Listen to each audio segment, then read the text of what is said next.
जय जोहार, जय छत्तीसगढ़ सुधार। मेरे इस व्लॉग में आप लोगों का स्वागत है।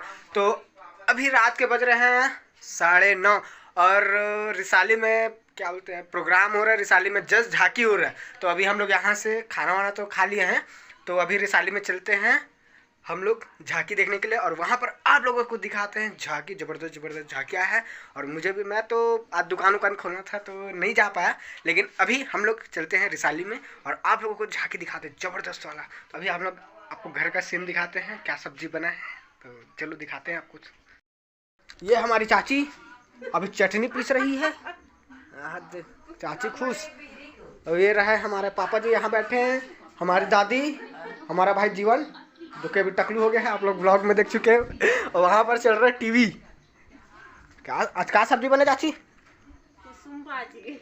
और हमारे यहाँ बना है कुसुम भाजी ना चाची। हमारे यहाँ बने हैं कुसुम भाजी। और चलो फिर हम लोग अभी चलते हैं झांकी देखने के लिए, ज़बरदस्त वाला। फिर मिलते हैं आप लोगों को, झांकी में। चलो चलो चलो फटाफट। तो ये रही हमारी धन्नो, इसमें हम लोग जाएंगे रिसाली। कितना परसेंट है? 50% चार्जिंग है। ये रही हमारी धन्नो, चलो फिर।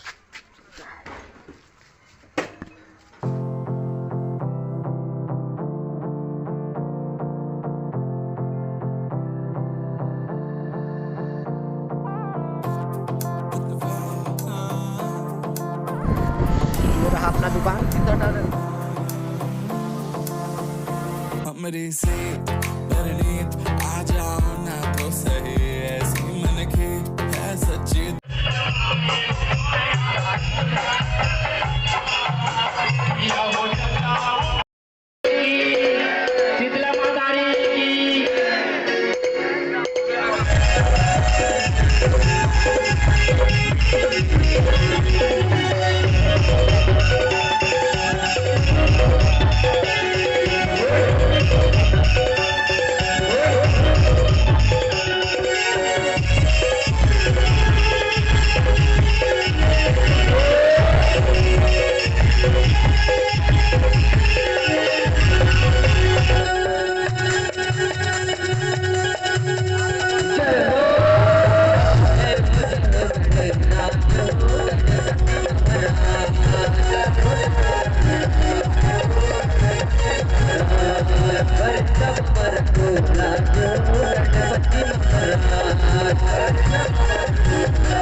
Thank you.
की देख के आ चुके हैं और अब हम लोग यहाँ पर खाएंगे रोल।